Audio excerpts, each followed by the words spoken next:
കർത്താവിൻ്റെ മഹത്വമുള്ള നാമം വാഴ്ത്തപ്പെടുമാറാകട്ടെ. അനുഗ്രഹിക്കപ്പെട്ട ഈ നല്ല പ്രഭാതത്തിനായിട്ട് കർത്താവിന് സ്തോത്രം ചെയ്യുന്നു. ഈ പ്രഭാത സന്ദേശം കേൾക്കുന്ന എല്ലാ പ്രിയപ്പെട്ടവർക്കും വീണ്ടും വരുന്നവനായ ക്രിസ്തയേശുവിൻ്റെ ധന്യമുള്ള നാമത്തിൽ എൻ്റെ പ്രഭാത വന്ദനങ്ങളെ ഈ നിമിഷം ഓർപ്പിക്കട്ടെ.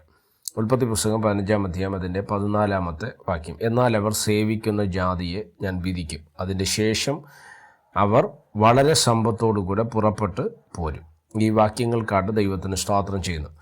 ഉൽപ്പത്തി പുസ്തകം 15-ാം അധ്യായത്തിൻ്റെ ഒരു ഭാഗം എന്ന് പറയുന്നത് അബ്രഹാമിൻ്റെ ഒരു യാഗമാണ്. ആ യാഗത്തെ തുടർന്ന് ദൈവം അബ്രഹാമിൻ്റെ തലമുറയിൽ സംഭവിക്കാൻ പോകുന്ന ഒരു സ്തോത്രം, ശാപം അല്ലെങ്കിൽ ഒരു വിധി, അത് പറയുന്നൊരു ഭാഗത്തെ നമുക്കവിടെ കാണുവാൻ തക്കവണ്ണം കഴിയുന്നു. ആ യാഗത്തിൻ്റെ സ്തോത്രം അതിൻ്റെ റിസൾട്ടായിട്ട് വെളിപ്പെട്ട് വന്നൊരു ഭാഗമാണതല്ലേ.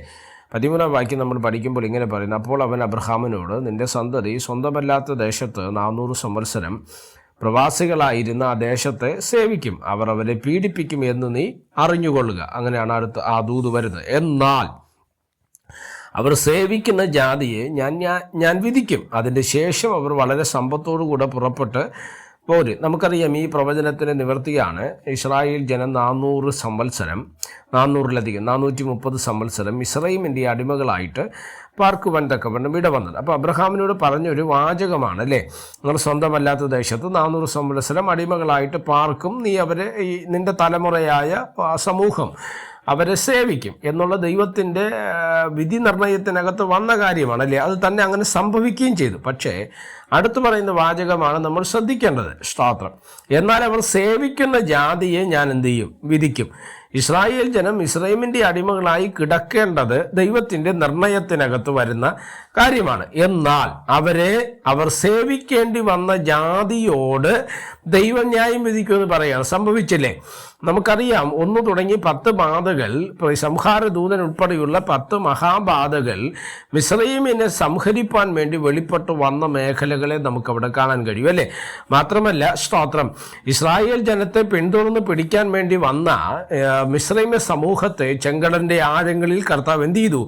തള്ളിയിടുവാൻ തക്കവണ്ണം ഇടയാവുന്നു. പുറപ്പാട് പുസ്തകം 15-ന്റെ 9-10 വാക്യങ്ങൾ നമ്മൾ പഠിക്കുന്ന സമയത്ത് ഇങ്ങനെ പറയുന്നുണ്ട്: പിന്തുടരും, പിടിക്കും, കൊള്ള പങ്കിടും, എൻ്റെ ആശ ഞാൻ അവരാൽ പൂർത്തിയാക്കും എന്ന് പറഞ്ഞ് അവരെ പിന്തുടർന്ന മിസ്രയീമ്യ സമൂഹം ഫറവോനും കൂട്ടരും ഈയക്കട്ടി വെള്ളത്തിൽ താണുപോകുന്നത് പോലെ അവർ താണുപോകുന്നു. അപ്പോൾ ശ്രദ്ധിക്കുക, നമ്മൾ കഷ്ടം അനുഭവിക്കേണ്ടത്, നമ്മൾ വേദന അനുഭവിക്കേണ്ടത് ദൈവത്തിൻ്റെ ഒരു പദ്ധതിക്കകത്ത് വരുന്ന കാര്യമാണ്. പക്ഷേ നമ്മളെ ഉപദ്രവിക്കുന്നവരെ, നമ്മെ തകർക്കാൻ നോക്കുന്നവരെ, നമ്മളെ പീഡിപ്പിക്കാൻ നോക്കുന്നവരെ ദൈവം ന്യായം വിധിക്കാതെ വിടുകയില്ല എന്നും കൂടെ നമ്മൾ എന്ത് ചെയ്യുന്നതാണ് മനസ്സിലാക്കണം. അതാണ് ബൈബിൾ പറയുന്നത്: ഇടർച്ച വരാതിരിക്കുന്നത് അസാധ്യം, എന്നാൽ വരുത്തുന്നവനോ അയ്യോ കഷ്ടം. അവൻ്റെ കഴുത്തിൽ തിരികല്ല് കെട്ടി കടലിൻ്റെ ആഴത്തിൽ എറിഞ്ഞുകളെ. അപ്പം നമ്മളുടെ ജീവിതത്തിൽ കഷ്ടം വരുന്നത് നമ്മളെ പണിയാനാണ്, നമ്മെ ഉദ്ധരിക്കാനാണ്, നമ്മെ വിടുവിക്കാനാണ്, നമ്മെ ദൈവത്തോട് അടുപ്പിക്കാനാണ്.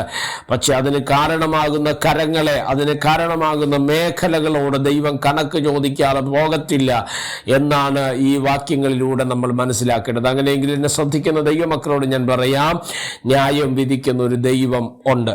പ്രാർത്ഥിക്കാം. പരിശുദ്ധനായ ദൈവമേ, സ്വർഗീയ നല്ല പിതാവേ, ഈ സന്ദേശത്തിനാണ് സ്തോത്രം ചെയ്യുന്നത്. ഈ സന്ദേശം കേൾക്കുന്ന എല്ലാ പ്രിയപ്പെട്ടവരെ കർത്താവിടുന്ന് അനുഗ്രഹിച്ചാലും ബലപ്പെടുത്തി ശക്തീകരിക്കണം, സൗഖ്യമാക്കണം. ആത്മീയ ഭൗതിക നന്മകളാൽ ദൈവം നിറയ്ക്കും, കൂടെ ഇരിക്കണം. മഹത്വം അങ്ങേക്ക്. യേശു കർത്താവിൻ്റെ നാമത്തിൽ പ്രാർത്ഥനകളെ കേൾക്കണം. സ്വർഗീയ നല്ല പിതാവേ, ആമേൻ. എല്ലാവരെയും ദൈവം അനുഗ്രഹിക്കട്ടെ. God bless you.